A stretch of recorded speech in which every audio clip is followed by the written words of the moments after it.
Hello everybody. Today we're going to talk about hybrid decks. And by hybrid decks, I mean decks that attempt to hybridize the Marseille-style tarot with the Rider-Waite-Smith style tarot. And I've got some prime suspects here. I haven't got all the hybrid decks on the market because I buy my decks myself. I don't get sent them in the post by printers and things and designers. So this is the best I can do, but it's a pretty good roundup. Now, before we talk about hybrid decks, I'd like to start off by asking the question of why. Why do we want hybrid decks? Well, the reason is this. Here we have the Rider-Waite-Smith deck. This is the deck that I mainly read with, though I have also spent a lot of my life reading with the Aquarian deck, which is a clone of it. And, you know, if you read tarot at all, you'll be very familiar with this deck.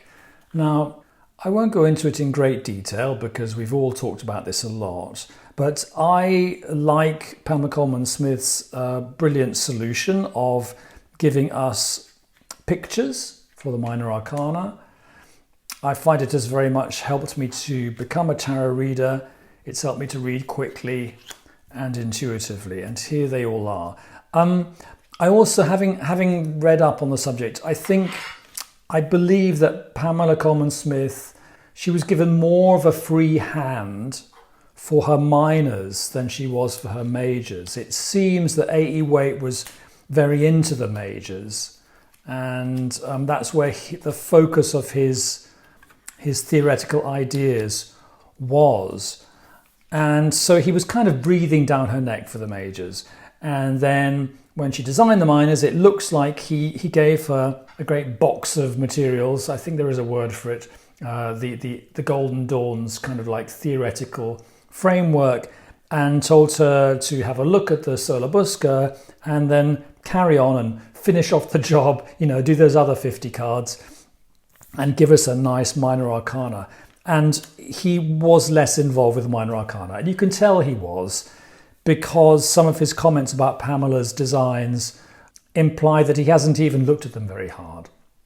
So I'm a big fan of these designs. As Bubble said in Absolutely Fabulous, I wouldn't go back to Pips. I wouldn't go across. I've never read with Marseille. And for me, it's like staring at a big mystery. I can't read with Marseille. I can't and I won't.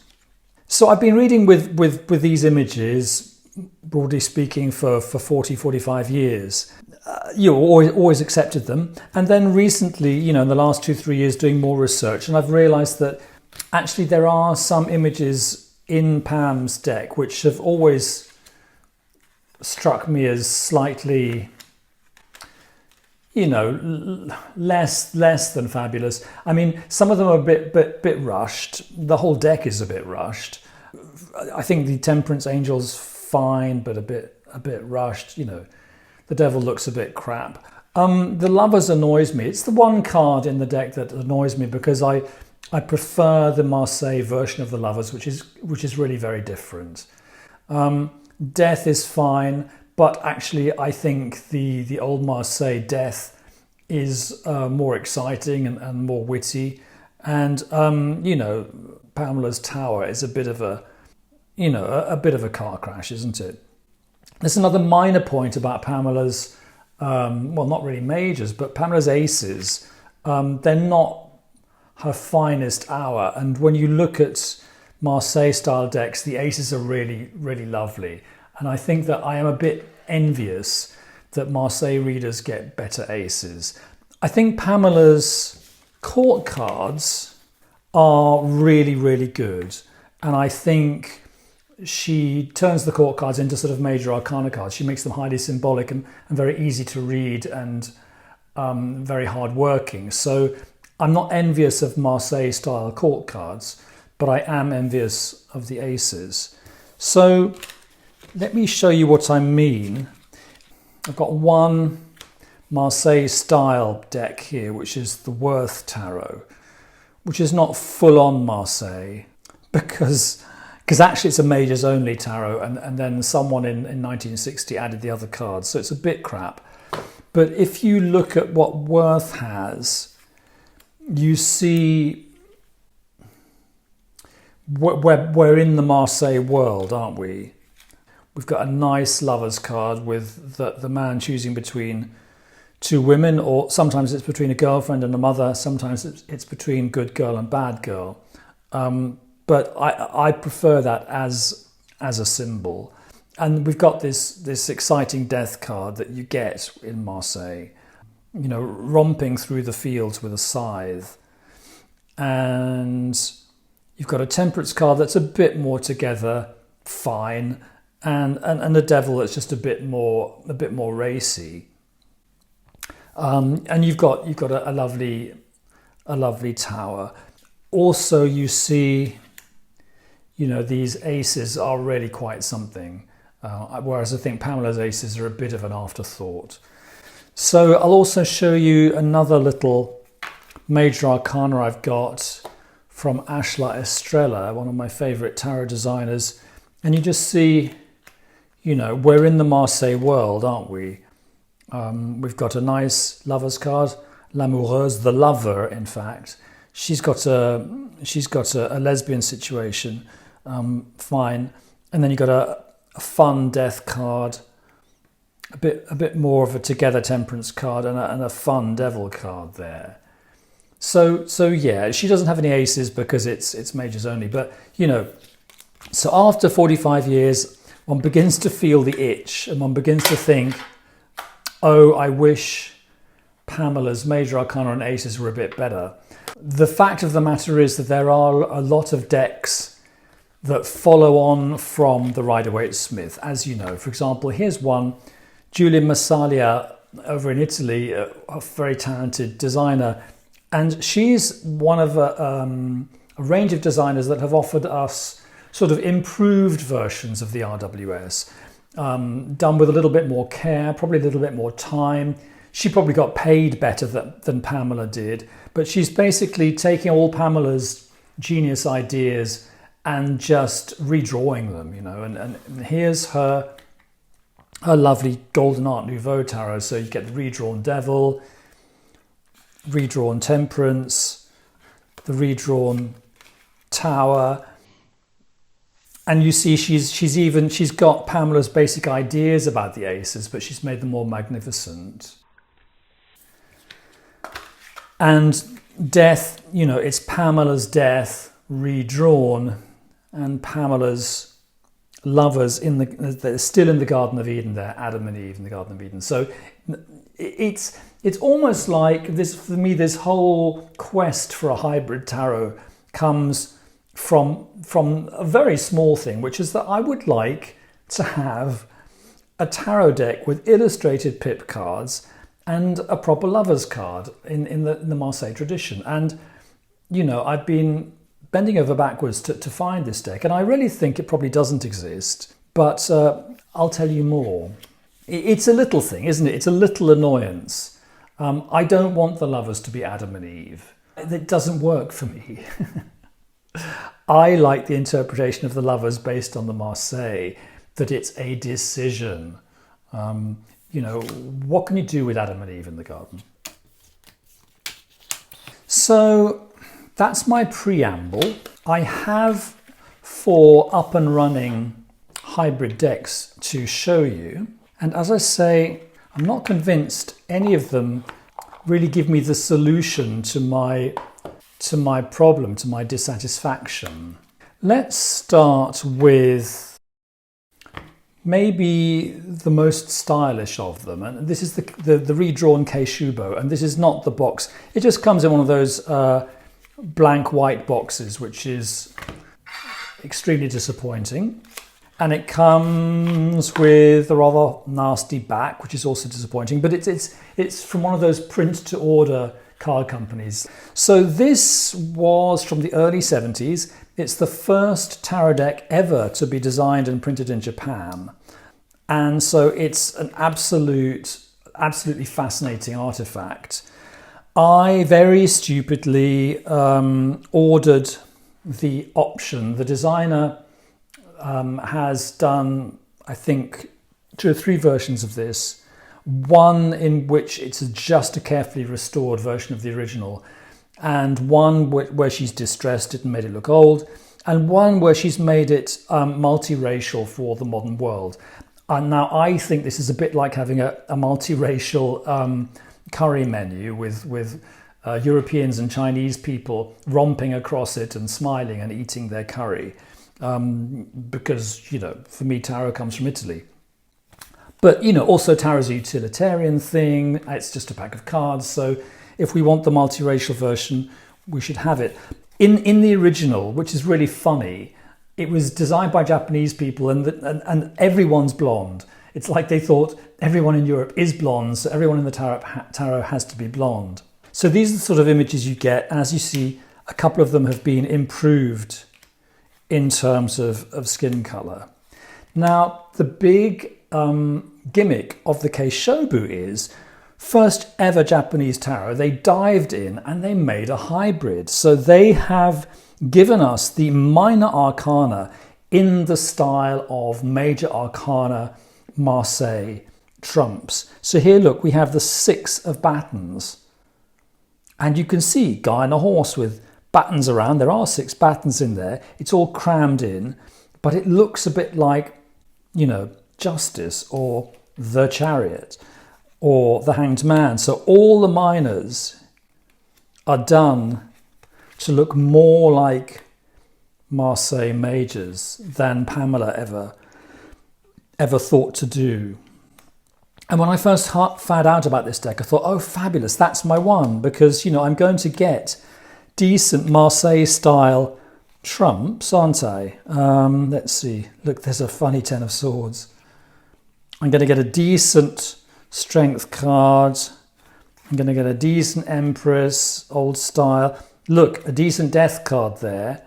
So the majors are definitely Marseille-style. Aces, slightly Pamela style, a bit of, again, a bit hybrid there. The very, very traditional 3. And then we have the lover or lovers. And so we get the Marseille lover. So this deck is well on the road to being the kind of deck that I'm looking for. Unfortunately, I find it difficult to read with. Look, there's a good devil there. Because all the cards actually look the same. And you realise, looking at this one, you realise why Pamela's deck was so good. Look, there's a very traditional sun card. Pamela's deck is good because the majors look different from the minors. The majors have a different kind of scale to them. Look. Pamela's majors are much more busy than her minors. The minors have got lots of empty space, whereas the majors look like packed, like lots of information packed into the square, into the oblong. And so when you put down a spread with the RWS, you can immediately see where the majors are. With this one, actually, you can't. You have to pause and work out which is major and which is minor. There's a slight difference that the majors have double lines there. But, you know. So, long story short, I don't use this deck at all. Lovely though it is. If you buy this deck, I would recommend buying the blonde version, because the blonde version, if you buy the blonde version, you're actually getting the Japanese tarot, aren't you? Which is an eccentric artifact. If you buy the multiracial version, you're buying something that's been sort of scrubbed up for the modern world. And frankly, why do we have to scrub everything up and make everything acceptable? Next, the Tarot de Marseilles-Waite. This is a nice French production. It's well produced. The cards are a bit big for my taste, but they're nice. And there's a good Anglo-French instruction booklet. So the solution here is to draw everything as if it comes from the Middle Ages. So, which is strange because tarot doesn't come from the Middle Ages. Tarot comes from the Renaissance, ladies and gentlemen. So this tarot kind of like plunges back in time and slightly, I think mistakenly, plunges a bit too far back in time. We didn't really need to go into the High Middle Ages, did we? But that's what it chooses to do. So here we have an ace that looks a bit like Pam. We have minors that look like Pam. But we have majors that are very, very clearly Marseille style. And look, and there's our lover's card, l'amoureux, in the Marseille style. Another Pam one. Now you might notice that some of these minor arcanas in this deck are a bit muddy. And I think it's all about an attempt to make everything look authentic and old. The majors are a bit more vivid, but some of the colours in the minors are muddy. And I think this is a very interesting and a very good bit of fakery, you know, in the postmodern style. But I thought I was going to love it, but I don't love it, and I don't use it because the designer has insisted on this very, very naive medieval style, you know, pre-Renaissance, pre-Michelangelo, pre-Leonardo, pre the reinvention of how to draw faces and things properly. And all these faces do look a bit demented. And I thought it wouldn't matter, but it does matter. So, you know, if you like the look of this, knock yourself out. There, it's got a good death card. If you think you can live with these rather mad looking faces, as I say, knock yourself out. Sometimes I bring this out and read with it because it is a working hybrid deck, isn't it? It does work as a hybrid deck. But as I say, some of the cards are a bit muddy looking, and the general feeling of it when they go down onto the table is less vivid, less clearly outlined than the RWS. Look, that's very RWS, isn't it there? And just a little bit kind of sort of, look, that's really muddy, a really muddy Hermit card. And a really muddy Two of Swords. So I need tarot cards to kind of stimulate my eyes, and I think this is unnecessarily gloomy, this one. And I don't, and I mean, frankly, medieval art isn't all muddy and gloomy and washed out. Some of it's very vivid. So I think that's a little bit of a missed opportunity, but it's a worthy project, and it might be your thing. It might. Next up, I'm just going to mention this tarot here. It's the, what is it? It's the Pagan Otherworlds. It was given to me by my flatmate who wisely passed it on. This is a very chic and very trendy and very popular tarot that doesn't work for me. I say chic, trendy and popular. It's got a lovely box and it's very beautifully drawn. But one thing I notice immediately is that the cardstock is rather unpleasant. It's got this linen, laminated linen thing, which I'll be saying more about later. Now the gimmick of this one, and the majors are kind of magnificent. They're kind of shamanic, I suppose, or they do have the majors and the court cards. They have their fans, and you know, I mean, if that's your thing, I think it probably looks really good on Instagram. The gimmick of the minors is that there are no people, okay? And so it takes the RWS and it pushes it into the direction of the Marseille, because as we know, in the Marseille deck, there are no people. So how can I put this? For example, here, Nine of Cups, you get an echo of Pamela's placement of the 9 cups, but there's no guy sitting there patting his tummy. Here, the 3 of Batons, You have those 3 battens, you have the ships coming in, but there's no merchant. And there's a 6 of swords there. You've got the boat and the swords, but no people. Now, this is all very fancy and all very well. There's the 3 that we know and love. And there's the 4 of battens that we know and love.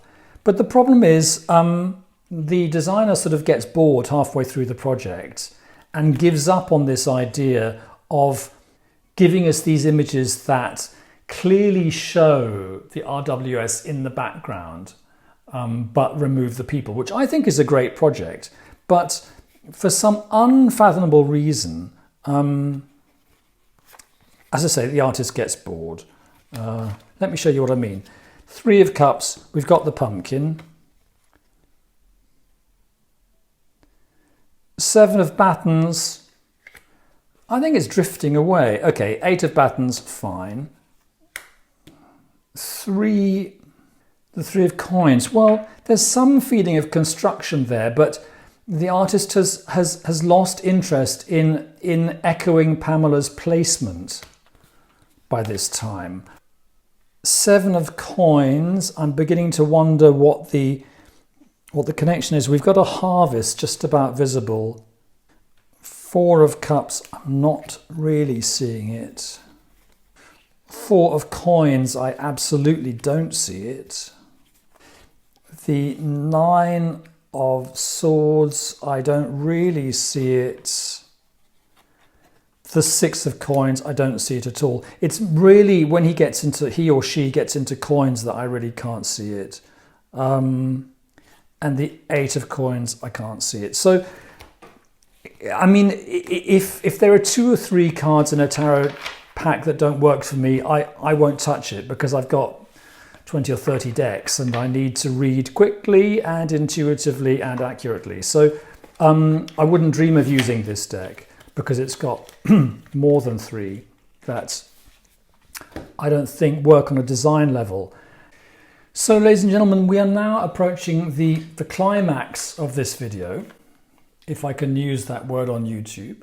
As Joe Wharton said, we are now approaching what our racier novelists call the climax. And this is called the Deck of the Bastard. And again, I have customized this box because it arrives in a disappointing white box. And this, I think, is the hybrid tarot par excellence, and also very successful project. I think this comes from 3 or 4 different tarots mashed together. Now, this designer has just thought, well, why bother redrawing the whole thing? Why not just collage them? So you have the majors, you have the aces. Look, and there is RWS minors, and look, there's a court card against a black background. So I believe there's 4 different sources. This is certainly a Taylor. This is certainly RWS. There's no, apart from a little card here that says it's the bridge size Deck of the Bastard by 7, there's no explanation arriving with the deck as to where these images come from. And as far as I can see on the designer's website, this is not revealed either. So you've basically got to work it out for yourself. It's fairly clear, you've got Pamela here, and you've got a Taylor for the majors. And, the Taylor cards are magnificent, at least for the majors. I'm not quite sure whether I could read his minors. But it is very nice to have a deck which includes these really lovely majors. Look, you've got lovers there, a lovely 18th century hanged man, a lovely sun, a lovely world. It's just gorgeous. The minors are what they are. I reviewed this deck just recently. I think it's not a bad project. There's a nice star, a nice justice. Look, a gorgeous devil, and we will a gorgeous tower, and we will come across a gorgeous death card. So what we're enjoying here, apart from these lovely Marseille-style aces, what we're really enjoying as a treat another ace, is a Taylor's Major Arcana, a lovely moon, a lovely Pope. It's been nicely recoloured, I have to say, a good magician. I want to find you the Death card because it is rather lovely. Look there, there's Death. So you get exactly what it says on the tin. You get absolute hardcore Marseille majors. You get absolutely clearly Pamela minors, even though for some unfathomable reason the designer has screwed around with the pentacles and turned some of them into coins. Not all of them, but some of them. Then you get court cards flown in from yet another deck with some strange collaged coins, you know, that are kind of fine. The deck is quite interesting to read with, and I have read with it and I have enjoyed it. I thought I was going to get into it. I don't think I am. As you can see, the designer had to give it these very present frames because I think that was right. That was the only way that you could make these four different, completely different decks feel that they belonged to the same deck of cards. But it means that when you put it down on the table, there's a lot of frame, you know. I mean, that must be almost 50% of the card is frame there. And so, you know, you end up with a lot of like dead space on your table. I also have to say, yet again, I said it in my review, that this is some of the worst cardstock I've come across. I was going to say in my career. That's a bit pompous. Some of the worst cardstock I've come across in recent years. And I read an old review of this deck online, which said that the cards were lovely matte cards. So, I mean, these are not lovely and matte. So I wonder, either that reviewer was insane, I won't tell you who it was, or the earlier editions of this deck were different. This is, look, it's slippery cardstock. It's not particularly easy to shuffle with. It's this linen-y finish with a sort of plasticky coating, and it just feels extremely unglamorous and uncharming. And one feels it particularly because these images are so lovely, and they are absolutely authentic and very, very old. You know, some of these images, they're 18th century, I guess. So you've got these 18th century images trapped under fake canvas and plastic, and it's a bit of a pity. And I find myself really objecting to this deck, and I don't pick it up because I know that every time I pick it up, the cards are going to slip and slide in my hand, you know, like eels, ladies and gentlemen. Whereas with this deck, they feel like paper with a slightly waxy and which is quite a sensual kind of feeling. They feel like cardboard. They feel like thick paper. Now, I don't mean to be mean to this designer, but it is my duty as a reviewer to point that out, because I think it's a valid comment. And you know, these I think came via a print to order service. I live in Germany, the designer's in America, and these were posted to me from Germany, so I suspect they were printed in Germany. And I get it, you know, if I was designing tarot cards, and I may release my own deck, I would probably do it via a print to order company. But I would also check that they were nice, that they felt nice in the hand. These are not cheap. You know, they cost me $70 or something, and then I paid for postage on top of that. My flatmate produced a deck, Jacopo, the Burning Tiger deck, and he's retailing it at $50. They are giant sized, and they're in lovely high quality, natural feeling cardstock. So I actually think that this could be produced in a different factory, and it would be much nicer. So yeah, I'm probably sadly not going to use these. I think I'll get myself a copy of the Estrella and just gaze at it lovingly, and maybe even force myself to read with it. So for me, those 4 up and running hybrid decks, in those 4 decks, I don't find a deck that I want to work with. And I'm thinking to myself, well, maybe I'm just giving myself too much of a hard time, because there are ways of escaping from Pamela's major arcana. For example, there is this from the 70s, look, re-released and signed by the producer of the deck, Alfred Douglas. This is the Sheridan Douglas deck, originally from the 70s and then reprinted in the 2000s. Very, very thick cardstock. The cards are like beer mats. This is a bit like Marmite. You either love it or you hate it, because the colours are insane and it's a little bit naive and a little bit simple. Again, the drawing is a bit rushed. It was originally, these drawings were done for Alfred Douglas's book by his son-in-law, and later they were turned into a deck of cards. But it's an interesting deck because it uses some of Pamela's ideas, but not all of them. And it has illustrated pip cards. And it has, look at that Knave of Battens. So you see he diverges from Pamela. Here we have the 5 of coins. It's a shipwreck situation. Some of the majors are a bit like Pan. There we have the minor devils, the little fiends on a chain. And we have an empress, a fruitful empress. Some of them are more like Marseille. That's a Marseille-style wheel, isn't it? And I want to show you what you get here.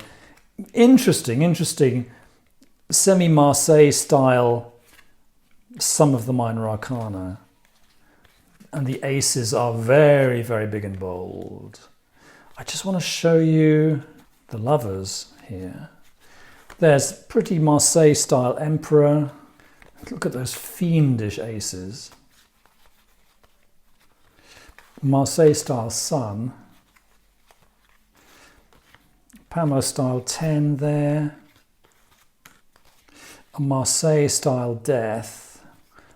An insane 3 of swords. One of the few 3 of swords I've come across that isn't swords going into a heart, actually. And here you have Marseille style lovers. So, you know, one could use the Sheridan Douglas. Problem with the Sheridan Douglas is that there's actually 2 cards where his interpretation of the cards is like completely diametrically opposed to Pamela's.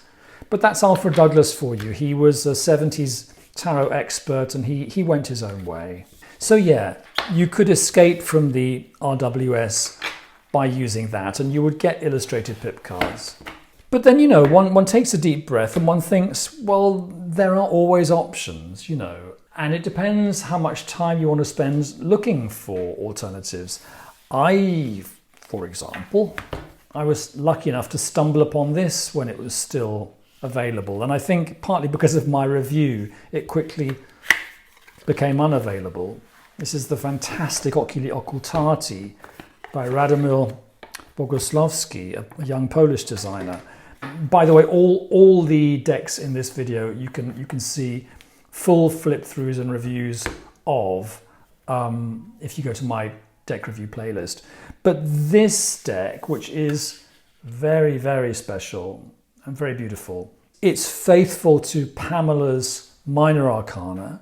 Here you have a 6 of swords, a 7 of cups, a juggling 2 of coins. It's wonderful. I mean, it's a gay man's deck, really. Almost everyone in the minor arcana is a man, and almost all of them are naked. The court cards are clothed. They've all got their eyes closed as well, which gives a very, very dreamy atmosphere. But so the court cards, they've got so much character that they're quite easy to read. What I want to tell you is, though, that the majors sort of are very individualistic. So this is the artist allows his imagination full reign. You know, they refer to Pamela, they refer to Marseille, but they are their own thing. And look at this devil, actually the only card with his eyes open. So that they're very dreamy, the majors. And somehow they're so much their own thing. Look, there's a world card with a male figure, which actually is kind of, it is pre-Pamela that, because some of the very, very early tarots had a male world card. It is arguably a reference to Christ going up to heaven in this almond-shaped, vortex. It's difficult to tell whether that wheel there is more Marseille or more RWS.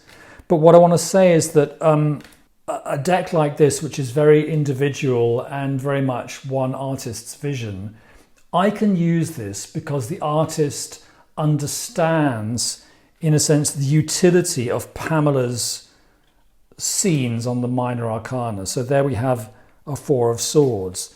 There we have a Four of Cups. He understands that this is a system of hieroglyphics, and this is not the moment for him to be reinventing the wheel. So unlike some talented artists, he doesn't sort of go off on mad directions here and there. He doesn't give you sort of 70 recognizable tarot cards and then 8 that you don't recognize at all. And then for those 8, you have to, read the book. A nice death card. And Lover's cards, again, it's his own personal dream. He's got a female couple there. If you've been watching my channel, you'll know this is sort of my favourite deck, and I've raved about it many times. So I suppose my conclusion is that the search for the perfect hybrid deck is a bit like the hunting of the snark. I think it's a bit doomed. I think we just have to make do with what's out there. I'm a working tarot reader, and I'm just interested in, giving helpful and accurate readings. So most of the time, it's that. You have been watching TN Tarot. I am Robert Farah, and I will be back next week with more of this stuff. Bye for now.